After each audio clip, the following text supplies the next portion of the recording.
ngồi lê hi mà sai mà riêng nãy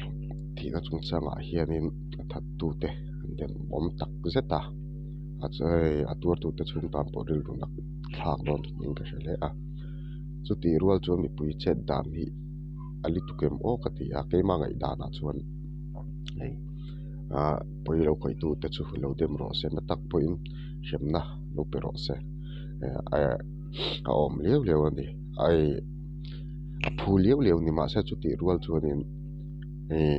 bây coi tu te chu te bung ruột lệ anh chung te dan tua ri tu ke chu Christian ram thil ti chi emo ka ti de ke ma ngai dan chu chung kwa sual tak an oma chung te poi dang control zo lo poi khoi phin te khin tu ni chu chunga chuanin chung te poi timu hlei thelo an om lai poi lo khoi se chung te zong zongin an tor kha an na thua li don tu ka ti ang zo te khan an ni tu na mi hi ka ba ti chung lo wa ma se an poi khoi tu ni lo a chung te an tor tel je li a fu beremo mi dang in rol an lo ma ni chuanin a in rol a chu thatakin chui chu ti mai ro se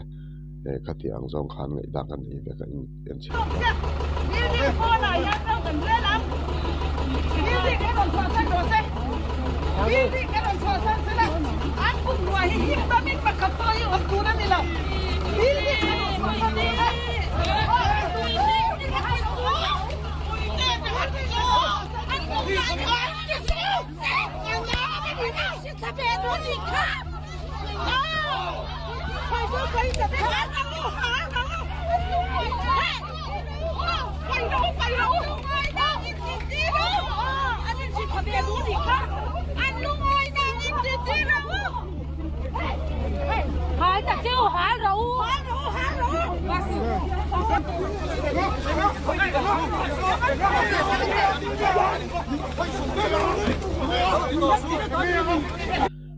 Mipui ti hian an tili tuk ma ma in ti mem comment lama te lo so ila in ngai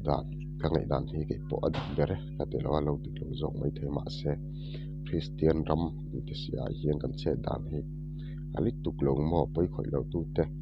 po in kan tur tel ter hi a Christian lem lo ti vem hai ngai dan te comment lama lo so ila dan ni o Hãy